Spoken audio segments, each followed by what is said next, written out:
Kali ini kita akan belajar mengenai matematika sebagai seni menurut pandangan filsafat umum. Nah, sebelum masuk ke materi, mari kita ulas terlebih dahulu apa itu ontologi, epistemologi, dan aksiologi. Ontologi adalah cabang filsafat yang membahas tentang hakikat keberadaan atau realitas, termasuk apa yang ada, bagaimana wujudnya, dan bagaimana kategori-kategori keberadaan saling berhubungan. Dalam matematika, mengacu pada studi mengenai keberadaan dan sifat dasar objek-objek matematika. Yang kedua, epistemologi. Epistemologi adalah cabang filsafat yang membahas tentang pengetahuan dan sering disebut juga sebagai teori pengetahuan.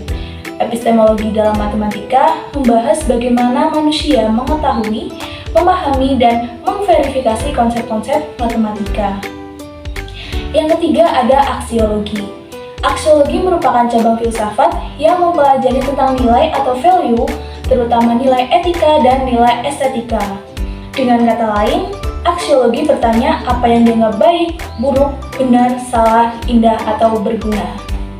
Aksiologi dalam matematika mengkaji nilai, kegunaan, serta tanggung jawab moral dalam penggunaan dan pengajaran matematika.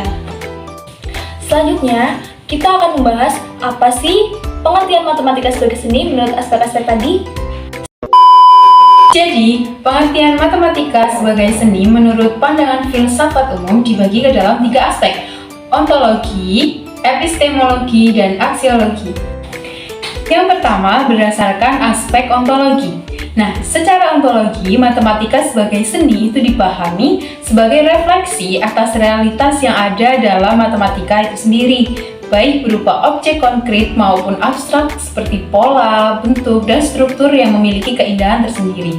Hal ini bermakna bahwa secara ontologis atau hakikat keberadaannya, matematika sebagai seni dipahami bukan hanya sebagai alat hitung atau logika semata, tetapi sebagai suatu refleksi atas keindahan realitas, baik yang bisa dilihat atau objek konkret maupun yang tidak tampak atau objek abstrak seperti pola, bentuk, dan struktur.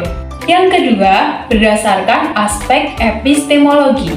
Nah, dari aspek epistemologi, matematika sebagai seni itu menyoroti bagaimana manusia itu memperoleh pengetahuan matematika yang indah dan harmonis.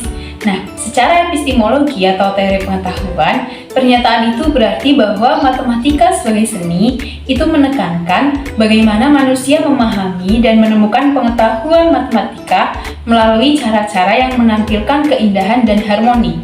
Nah, di sini maksudnya manusia itu memperoleh pengetahuan matematika tidak hanya lewat hitung-hitungan formal, tetapi juga melalui intuisi, imajinasi, visualisasi, dan kreativitas. Yang ketiga, berdasarkan aspek aksiologi. Nah, secara aksiologi, matematika sebagai seni itu menekankan pada nilai dan kegunaan matematika dalam kehidupan manusia. Secara aksiologi atau kajian tentang nilai dan manfaat, pernyataan tersebut itu berarti bahwa matematika sebagai seni itu menekankan pada nilai keindahan dan kegunaan matematika dalam kehidupan manusia. Maksudnya, matematika itu tidak hanya bernilai praktis atau untuk menghitung, mengukur, merancang, tetapi juga memiliki nilai-nilai estetika, karena pola, bentuk, dan struktur dalam matematika itu bisa memberi rasa keindahan dan keteraturan yang dihargai manusia.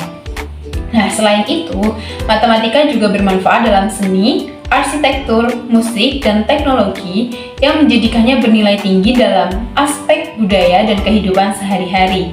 Jadi, secara aksiologis, matematika itu dihargai bukan hanya karena fungsinya, tetapi juga karena makna dan keindahan yang diberikannya. Selanjutnya, bagaimana sih contoh matematika sebagai seni dalam kehidupan sehari-hari berdasarkan aspek ontologi, epistemologi, dan aksiologi?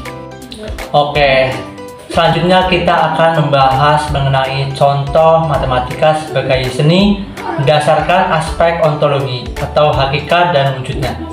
Nah, tadi sudah dijelaskan bahwa matematika sebagai seni berdasarkan aspek ontologi adalah keindahan dalam struktur dan bentuk yang nyata di sekitar kita. Nah, di sini ada contoh pada kehidupan sehari-hari. Yang pertama, kalian pasti pernah melihat ubin lantai. Nah, di dalam ubin lantai terdapat pola yang membentuk simetri dan pengulangan, di mana hal itu adalah wujud nyata dari geometri yang estetis.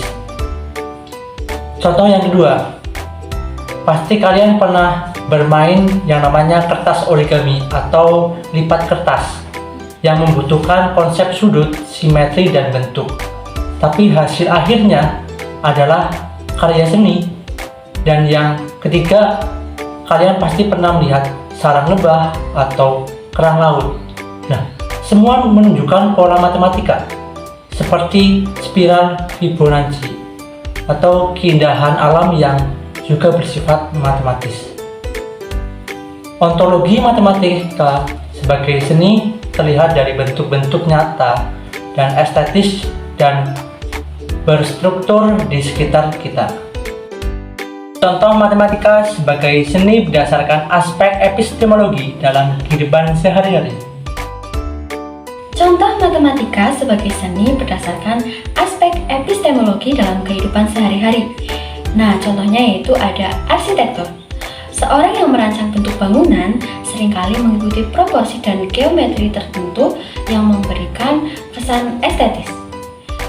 Contoh selanjutnya ada mendesain pola batik. Seorang pengrajin batik menggunakan pola geometris, simetris, rotasi, dan translasi dalam merancang motif batik. Dan contoh yang terakhir ada merancang taman atau kebun. Jadi, sang petani atau orang yang ingin merancang taman akan menyusun taman berdasarkan pola tertentu. Misalnya ada yang berbentuk lingkaran, ada yang berbentuk segi empat. Nah, disitulah matematika secara epistemologi berfungsi dalam kehidupan sehari-hari. Selanjutnya, contoh matematika sebagai seni berdasarkan aspek aksiologi. Contoh matematika sebagai seni berdasarkan aspek aksiologi. Yang pertama itu ada batik. Motif batik tradisional seringkali menggunakan pola berulang dan simetri yang berpijak pada prinsip transformasi geometri, sehingga menciptakan keindahan visual yang khas dan bernilai seni tinggi. Yang kedua ada arsitektur Islam. Desain arsitektur masjid dan bangunan tradisional banyak memanfaatkan bentuk fraktal dan simetri radial yang memberikan kesan harmonis dan keteraturan visual berdasarkan struktur matematis. Yang ketiga ada musik. Pola ritme, interval nada, dan harmoni dalam musik klasik maupun modern didasarkan pada rasio dan proporsi matematis yang menciptakan keselarasan bunyi. Yang keempat ada seni digital. Karya seni digital dan generatif menggunakan algoritma dan rumus matematika seperti fraktal atau pola iteratif untuk menghasilkan bentuk visual yang kompleks namun estetis. Jadi, itu semua adalah penjelasan mengenai matematika sebagai seni dan contohnya dalam kehidupan sehari-hari. Dari arsitektur yang simetris, musik yang penuh harmoni, hingga pola-pola dalam seni rupa. Semuanya menunjukkan bahwa matematika tak hanya logis tetapi juga estetis. Semoga video ini membuka wawasan kita bahwa matematika bisa dinikmati dengan cara yang indah dan menyenangkan.